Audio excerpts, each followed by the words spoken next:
Yo guys, before we get into the video, I just want to say that currently Division 2 is on a free weekend. And you guys can all get the game from Uplay and get right into it, try it out. And also Warlords is dropping on March 3rd, which is a new DLC for the game. We're all looking forward to that, and let's hope it's going to be good. Hey, what's up guys? It's Yeti here. Today I will be showing you guys top 8 things I wish I knew as a beginner in Division 2. I just recently picked up this game. Well, it was about a week ago when the $3 sale started, and I'm really enjoying the game so far. I'm having a blast, and I can't wait for the DLC. That being said, though, when I first leveled from 1 to 30, I did have some problems. I didn't understand all the controls, all the commands, all the settings that I wish I did when I first started, so I decided to make this video for everyone who's new. You guys can easily just follow along, and I hope you will find some of these useful. So the first thing is an FOV slider. I had no idea it was there. And none of my friends did either, actually, because I started with multiple friends, and they're all experienced gamers. They all played Destiny, Borderlands, Warframe, WoW, all these things, right? So we didn't know there was an FOV slider in the game, which is pretty important in a game like this, because the more you see, the more you can be aware of. And as you can see, my character has a pretty massive field of view, right? And if I start sprinting, you'll be like, wow, why is she so fast compared to, on my screen, And by the way, this all applies to both PC and console, okay? So how you do that is you go into escape and then settings, and then you go on to gameplay. And you scroll all the way down, and you have multiple settings, multiple options. So you have additional field of view and additional FOV while aiming. I have both of these on max. You can experiment. I would recommend you to put both of them on max and just get used to it, because honestly, it's so much smoother.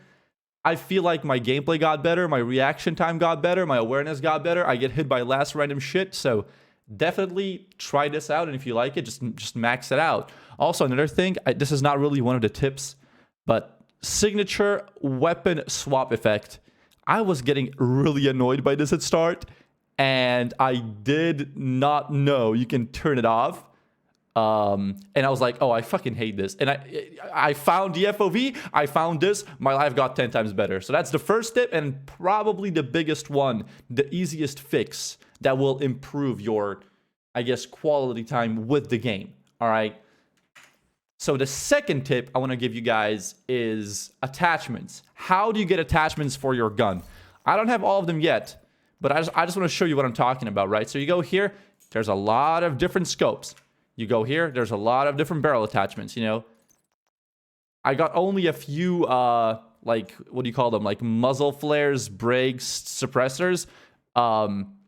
And, you got a few magazines. So how do you get more of them? How do you get all of them? So some of them are rewarded specifically from side missions, which, by the way, they won't just randomly show up on the map.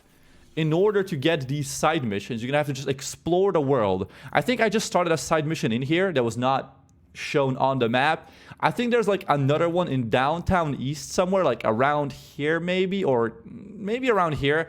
I don't know exactly, but you can probably find these on Google.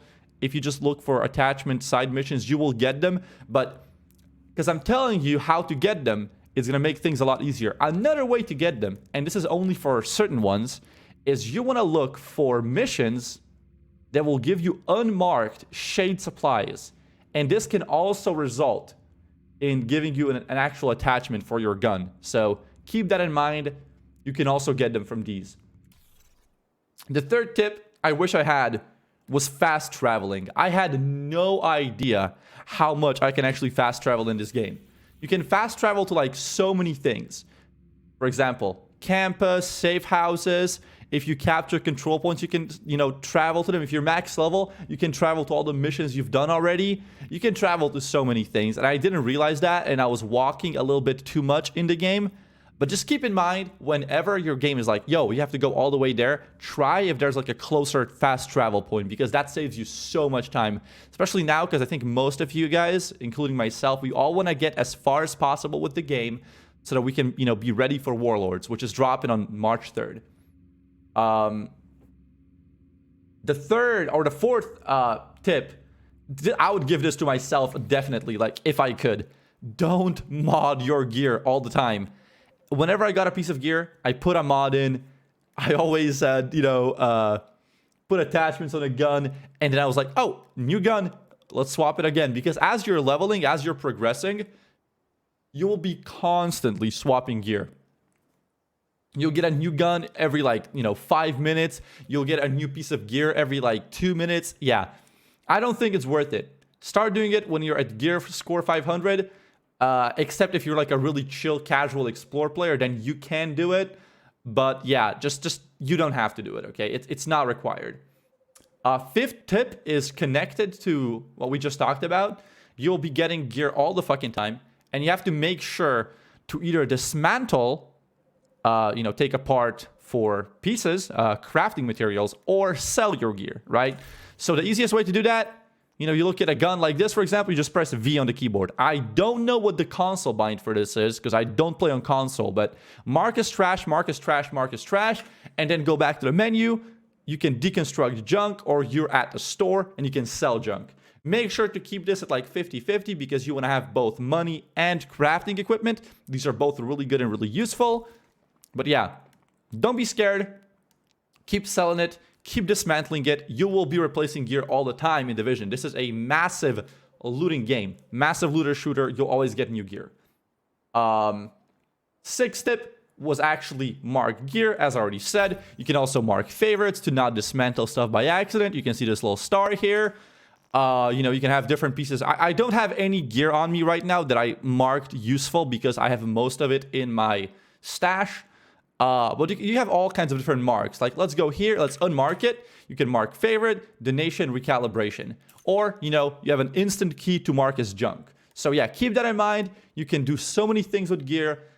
Even if you mark as trash, you can still donate it through the menu. I guess if you mark it as, donation, it's not going to dismantle it by accident. But yeah, that's just another useful thing that, for you to know. The seventh tip is also something I struggled with, and I didn't know about this. You can literally all the time swap your active abilities. Right now, for me, I have the ball, and I have the drone. I don't know the exact ball name. I think it's called Seeker Mine. Yeah, there we go. It's called a Seeker Mine. Seeker Mine and drone, I can always swap them out. Let's go turret, and I can pick this, assign to slot. It's that easy. You can do it all the time, wherever you are. The only thing that you need to keep in mind is your spell should not be on cooldown at that time. How do we keep our spells to not be on cooldown? Tip number 8, the last tip of the day, something I struggle with still nowadays. You have actual keybinds for your gear. Let's go here on the Seeker Mine, okay? Deploy close, double tap. Deploy far, aim plus Q. Target ally, aim plus Q. Recall, double tap, dismantle, hold Q. You might be wondering, what the fuck does any of this mean, okay? So, these are actually pretty important because, well, when you're in a fight, it's all about being, done as fast as possible with your deploying and just having skills ready and whatnot. So let's deploy our drone. Okay, it's on E. I just press E. Drones, you don't have to select where they go. So I pressed E, the drone is out now. If I aim at people and I press E on the keyboard again, it's going to be attacking them. The specific people I'm aiming at, right? So I think drone overall has a 60-second cooldown after the spell runs out.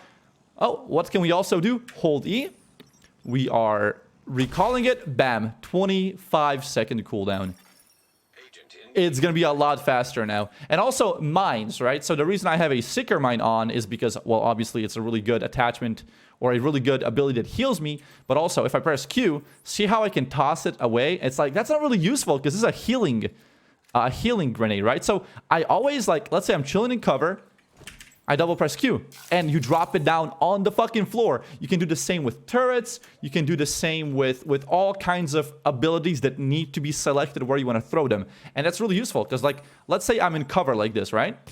And if I have a turret equipped, I'm actually able to just deploy it right here on the fence, right in front of me, double pressing it. So keep that in mind. And, the turret can move with you, then recall it by holding Q. You get a lower cooldown. Let's go again. Boop, we deploy that instantly. we fight, we recall it, and it goes on a much lower cooldown, and it instantly goes on the cooldown. So you're not fighting without your abilities up, which would clearly reduce your actual usefulness in the combat. So yeah, that was my 8 starter tips. I hope you guys enjoyed these tips. I will try to bring more Division content onto my YouTube. I'm also streaming pretty much every single day on twitch.tv/Yeti.